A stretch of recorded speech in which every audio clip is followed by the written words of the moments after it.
For the benefit of this recording, can I ask you what your name is? Robin Hines. Hines, okay. Oh, there's a David in there somewhere. Robin David Hines. Right, and where were you born, Robin? Houghton Regis. And when were you born? In a nursing home that isn't there any longer in Luton. Do you know where, if I show the old post office, we're going back donkeys. There used to be a little nursing home there. They're still using it. St Mary's. The last time I went there, we've got cancer patients and all that sort of thing in there. All right. But anyway, it was that place. That place. And when were you born? In fact, my eldest daughter was born there. All right, so it's a family I thing was then. born on 19th of December 1940. And what family did you have and do you have? Did I have then? Yeah. Well, then we lived with grandmother, grandfather, and my aunties because uncles were away at war, obviously. So I suppose we had quite a big family at home still because there was still Auntie Eileen and Auntie Betty at home.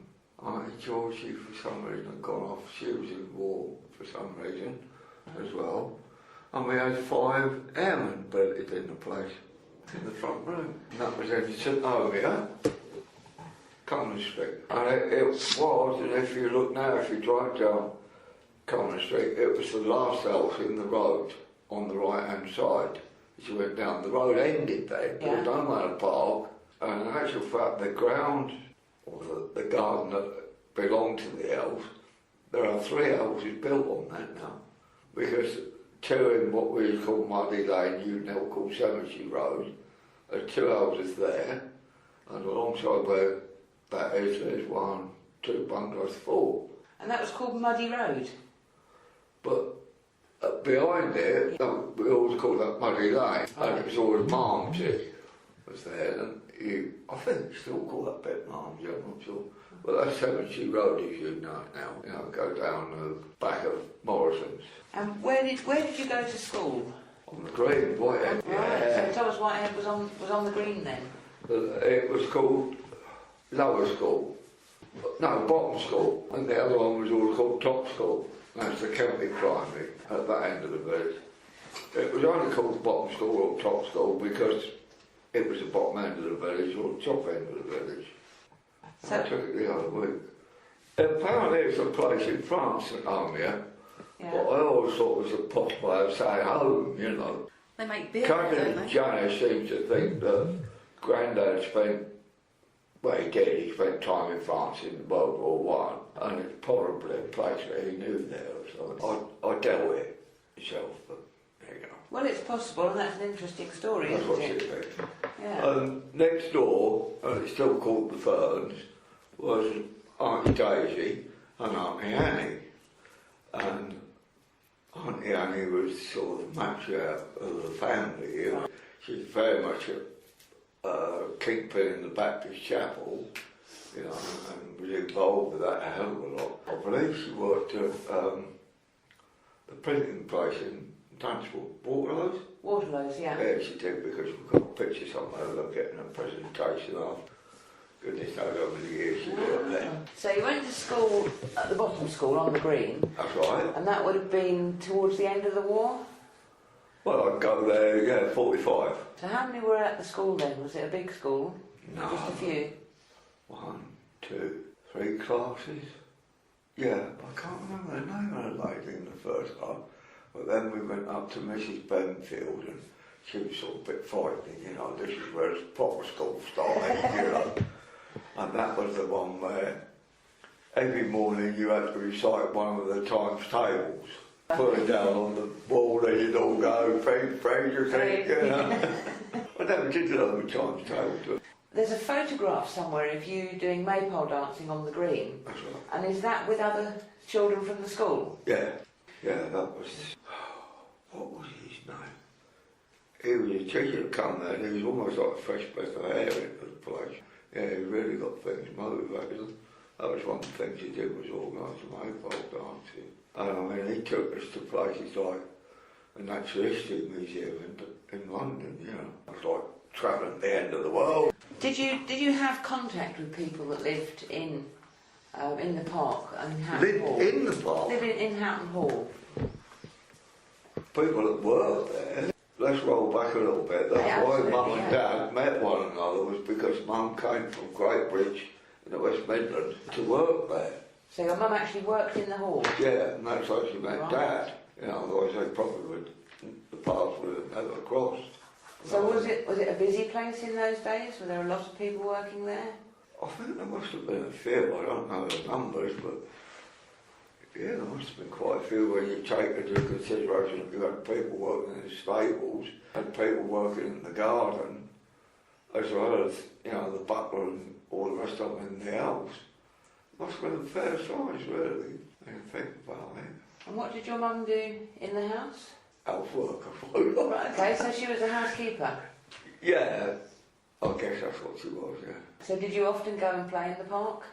No. The only time we went into the park to play as such was when they had open days with Jim Carner and all the rest of it. They was involved in that. Tell us about and Jim there was always Carner. a fancy dress show and all that sort of thing.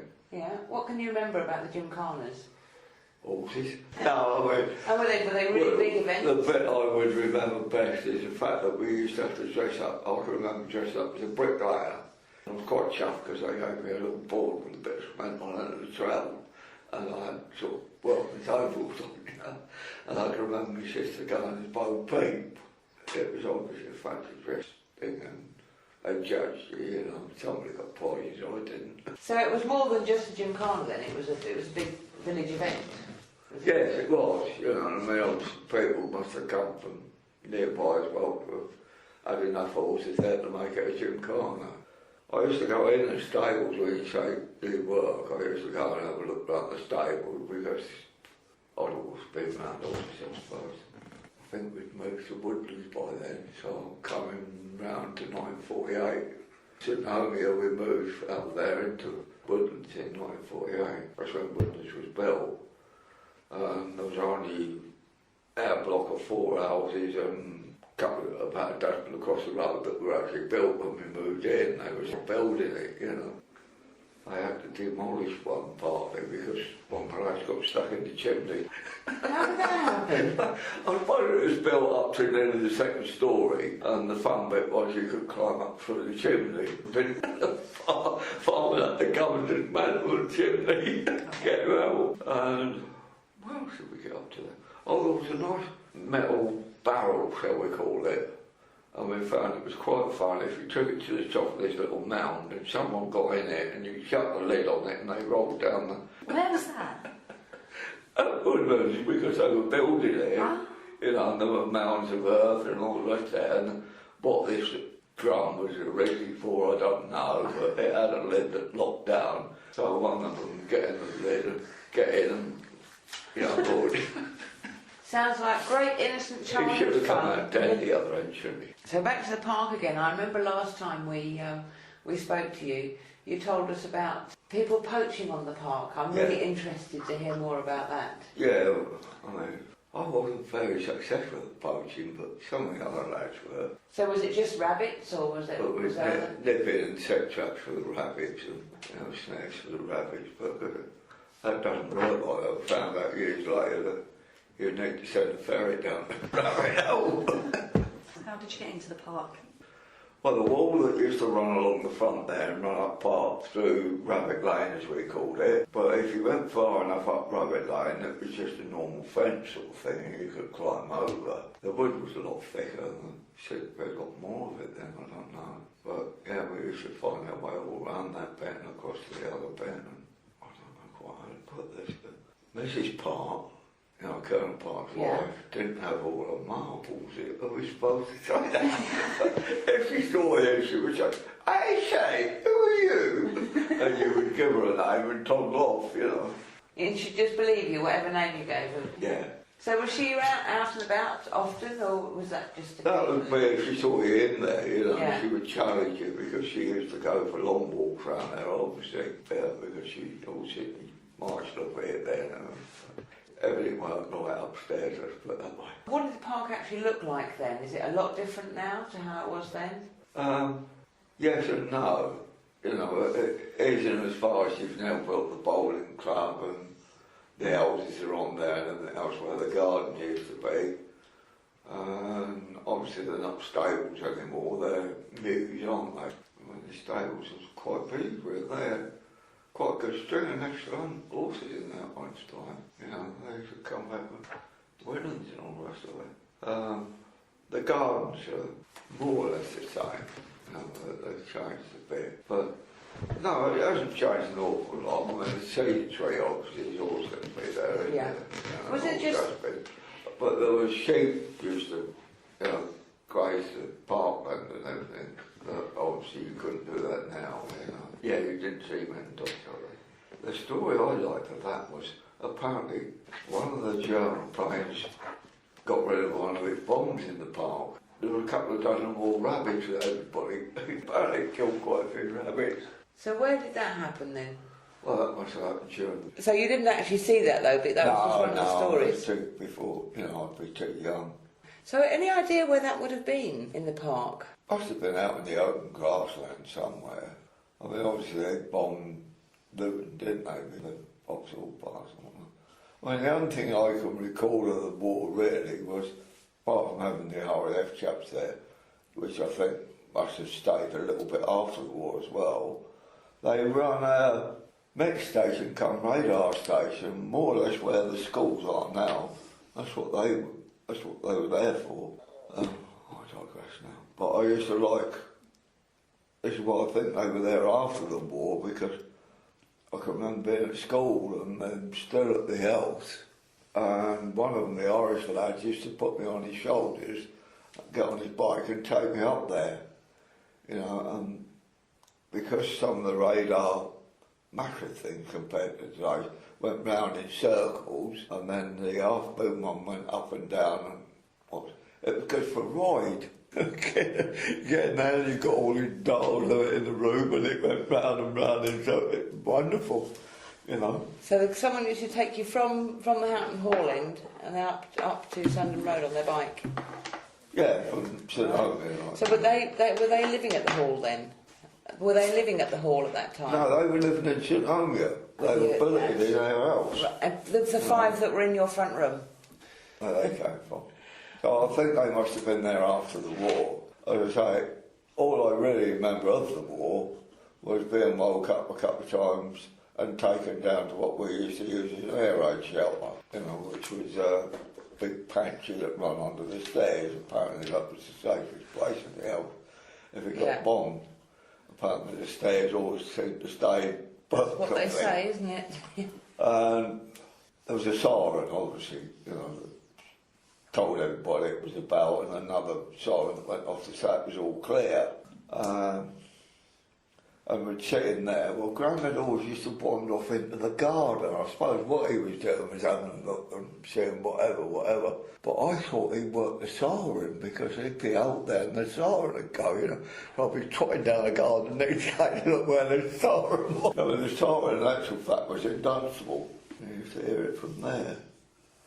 They used to use that for donkey's years. There used to be a 12 o'clock one and 1 o'clock one. I suppose people didn't have clocks so much then. But the siren used to go off and they'd say, well, it's 12 o'clock. You know, and that was from Dunstable. You could hear that over here. And another one used to go off at 1 or whatever. I don't know when that stopped. It's probably still going on the early 50s at least. That used to go on. Oh, it might have been factories that had the siren, because it was lunchtimes. I remember you saying about the mews being different now. It used to be the stables. Can you remember when they were converted? No. Would that have been when you were away? Much later. I'd probably gone off into the Navy by then. When did you go to the Navy? I went in the Merchant Navy in 57 and I went to the Royal Navy in 59. Can I just bring you back around slightly, Robin? Can I ask you who has lived in Houghton Hall house or occupied it throughout your lifetime? Can you remember all the people? I remember Colonel Park being there, like you say, anyway. And the butler used to live in that first house at the bottom of Drury Lane. You know, as you look at Drury Lane, the first house on the left there. I believe the other homes that were occupied by people that worked in the home. Do you remember what his name was? No, cannot for the life of me think what his name was. Okay.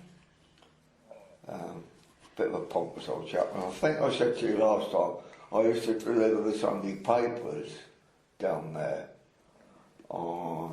We're coming now round to sort of 52, 53. And I'm toddling through a little gate door that went, as the wall comes round from the right of the main thing, there used to be a little door in the wall, whatever. And we used to go in there and go round the passage up and open a door and shout, because apparently if you knocked the door he couldn't hear you, and he'd come toddling down 2 sets of steps and get the papers off me. And my governor, Johnny Oldman, he reckoned that what he used to have to do was iron the papers before they came to cut off art. Yeah. So was he the butler? The newspaper shop. Newspaper. Oh, yes. In the Odyssey, Johnny Oldman. Yeah, so he used to have to iron them before he sent them out then for Colonel The Park. butler used to iron them, apparently. Something that really interests me about the park is the number of ponds that were there years ago but aren't there now. Can you remember that? That's right, I can only remember the one round the back of the house. There was a formal sort of lawn, and the pond was to the back of the lawn. I'm almost sure it was. When we visited the house recently, the people that are in it now said there was a hole there and they recreated the pond, and that was at the back of the house. Yeah. So that was probably the one that you're thinking of as well. I'm almost sure there was a fountain of some sort, and very vague memory of it. So there wasn't a pond where the River Lee comes out Oh, then? the Ousel Brook. Actually, I'm confused, isn't it? Because the Ousel Brook is what we call the Wash, and I think that is what you're talking about as a tributary to the River Lee. Yes, it comes out of a pipe Yeah. now, but didn't used to, did it? I don't recall one near that at all, no. There was a lot more water used to run down that, and you could catch sticklebacks and all the rest of it, you know. And I finished up in it on the motorbike once. So what happened there? Was this Washbrook? No, the Lee. That was when we lived in Woodlands. Where that runs under the street, where that pedestrian crossing is now, it runs under the road, doesn't it? But the road was a lot more narrow, and the bend was a lot sharper, right? Coming from the Luton end on the bike, and lost it and went down there. Dad had heard me coming, because he lived in Woodlands. First house in on the right, he was obviously in the garden or something, and he walked up there. Pulled you out of the brook. Yeah. Do you remember the walled garden? Was the garden walled when you... What you call the vegetable garden. The Victorian wall, yeah. Well, I haven't said vegetable. They seem to grow more vegetables outside, you know, further going up that way. They seem to more flowers, and I'm almost sure there was what they call a hotbed. It's only through gardening years later that I've learned that apparently these hotbeds, I used to build them with a layer of manure, a layer of soil, a layer of manure. And that would be so much warmer than the rest of the garden, so they could bring things on earlier by growing them in that. That was there. The only reason I'm saying that was there was because I walked over it and got a clip round the air hole, because you're not quite walking. And that was inside the walls, was it, or just outside? That was inside the wall, that one was. I was sure there was sort of glass houses down one side of it. Right.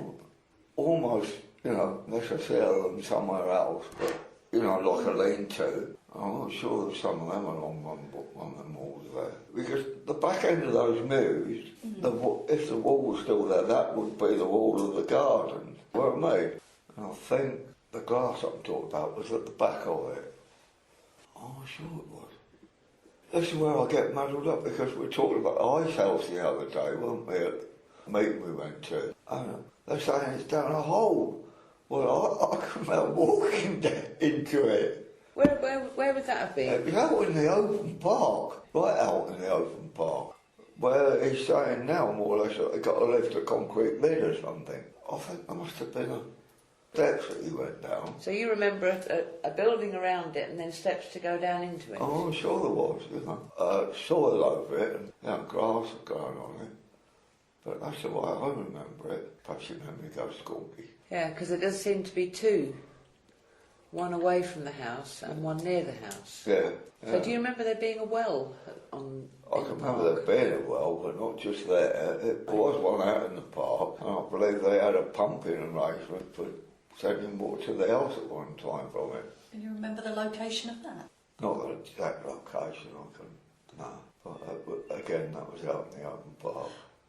So was that anywhere near the ice house? Not an awful way off from the house, no, let's say 100 yards, 150 yards, something like that.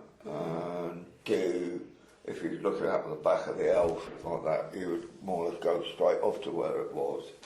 Whereas the ice house was off to your left more. So we're looking from the back of the house towards where the industrial park is now.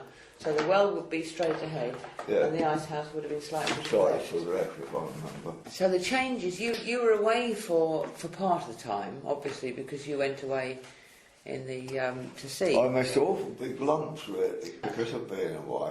When you came back, were you surprised at the amount of change there was? Yes and no, because, see, I mean, when I first started going away, this was all just being built, type farm and all there. It was only just starting to be built, you know, there was mud down every road that you could think of, building, chucking, nothing parkside way, you know, nothing.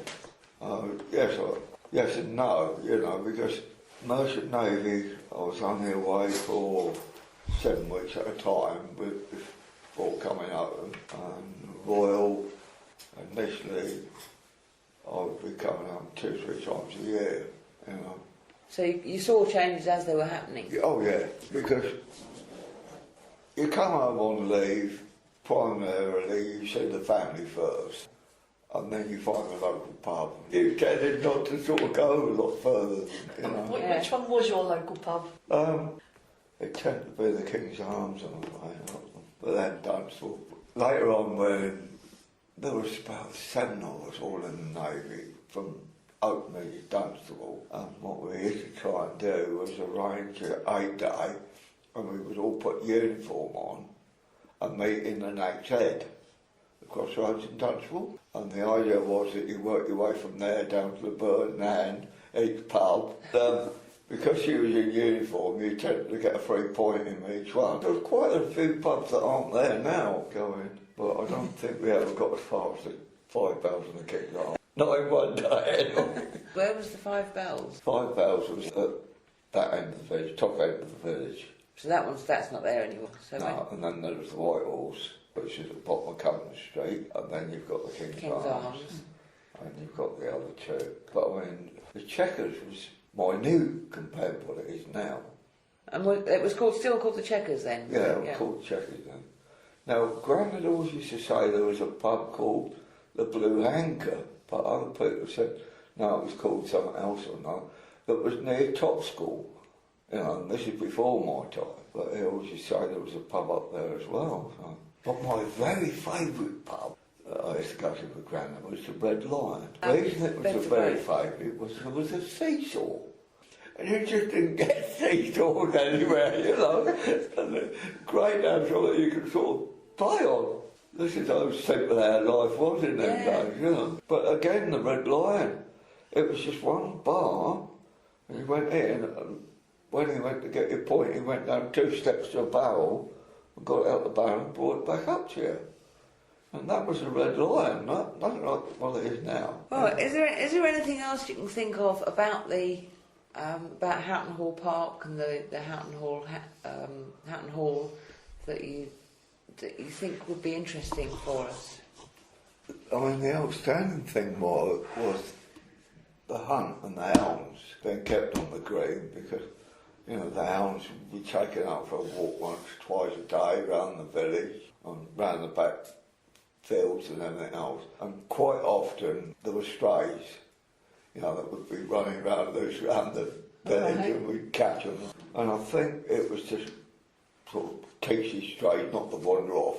When they all went out with the huntsmen, there'd be odd ones that were tethered together as a pair, the dogs. You know, so they obviously had one good dog, one that kept straying away, then tether it to that one, you know. Lead about 2 foot between the two of them. And that was a big part of the village, you know.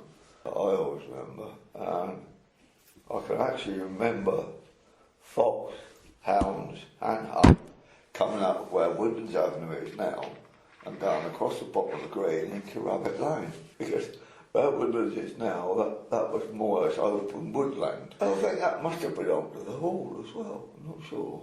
Oh, it was part of that bit that belonged to the Hall. There were some damn good walnut trees in there. They were quite big, you couldn't get up those ones. To get the walnuts down, you used to have to fire something up there to get them down. In the hall? In the grounds of the hall? No, Woodlands Avenue is now. Woodlands. They would be round the back of 1011 Woodlands Avenue, round the back of there. And then you got 13, 4, sort of towards the back of there were some nice walnut trees. Very nice walnuts. The only other place you could get walnuts was, there was Hetherington's, the chemist, at that end of the village. You know where the walk is, that opposite Morrison's it is now, it used to be opposite the Baptist Chapel, and there's a little walk that runs through to St Michael's Avenue and Bidwell. Hetherington's owed some land up there on the right hand side, and there's a shop that was a little bit further down, and there were walnut trees in there, and you could get up there and get the walnut now. But you know that walnuts are like green plums before they ripen. Yes.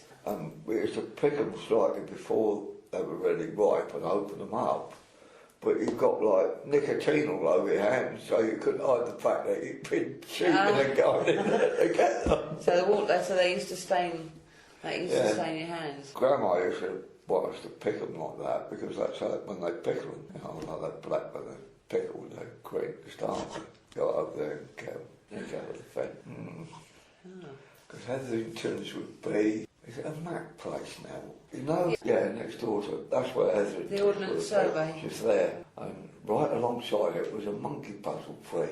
Yeah, a little bit of garden, and there was a monkey puzzle tree there, and there was a row of houses before the alleyway that we're talking about. Yeah, because there was a little baker's there at one time.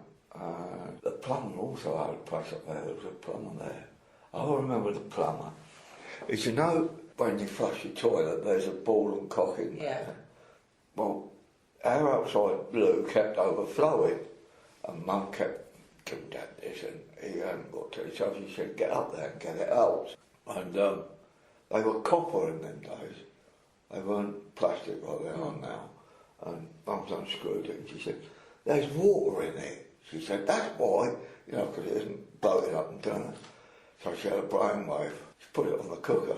Well, if you ever think about it, a nice copper ball was water in it, and you see it on the gas. It went boom into a hole. Backed off the ceiling. So I had to get on the bike and cycle out the plumb very quickly and get a replacement. Put it on before Dad got home. Yeah, that's how I remember the plumb was there. Now opposite there, when we talk Everton on one, you had the Butcher's Tompkins, but next door to it was a little clinic that you heard of Nurse Cox, somebody must have mentioned Nurse Cox, to deliver the babies and everything else. She used to run the little clinic there, and later on that became a doctor's surgery there. I had a little small clinic place that was there, you know, before an alleyway that used to run up to the chapel, not the Baptist chapel, the Wesleyan, that's it, Yeah. the Wesleyan chapel. And where was the Wesleyan Chapel? It was there, you went up a little alley to it. If you went up Cumnor Street, there was another alley that Behind went where across the back there. King Street-ish, Yeah. I think, isn't it? That's right. Behind where the nursing home, behind Roslyn House. Yeah, that was there. Well, there's all them people that were buried there, weren't they? You know, they're going back, it's all covered over now, aren't they? You know, because there were graves in the front of the Baptist chapel, and there were gravestones around the Wesleyan chapel. Gone somewhere, or they're still there. I don't know what happened, because I wasn't around at the time. Because, I mean, a lot of changes have gone on down that part of the town. That's right. Haven't they? One of the actual Western Chapel was used as a carpentry shop or something like that for some time, before it was demolished. When they moved to that little place, that isn't one anymore, next door to the garage. Just past the garage, there's a little place, you're doing cars up there or whatever, building there, and that was where the Western Chapel moved to. Right opposite where they wash all the cars now, back off the road. It's not a big thing, but that's where the Western Chapel moved to. There's a photograph somewhere of someone laying the stone, you know, the initial stone for that place being built. And that land was owned by Waltons, a family called Waltons, and they were related to my family, Spittles, and all, you know, because my family lived in a house right where the garage is now. Right smack there, you've got those 2-3 houses there, and their house was towards it. It was quite a big house as well. There, I got a photograph of them all standing in the high street. Yeah. Yeah, they lived there, going back to 1800s now. Or early 19. I've only got one more question really, Robin. Going back to talking about the green again, but do you remember any other activities that occurred on the green? Did they play any sports or Yes, anything? football and cricket.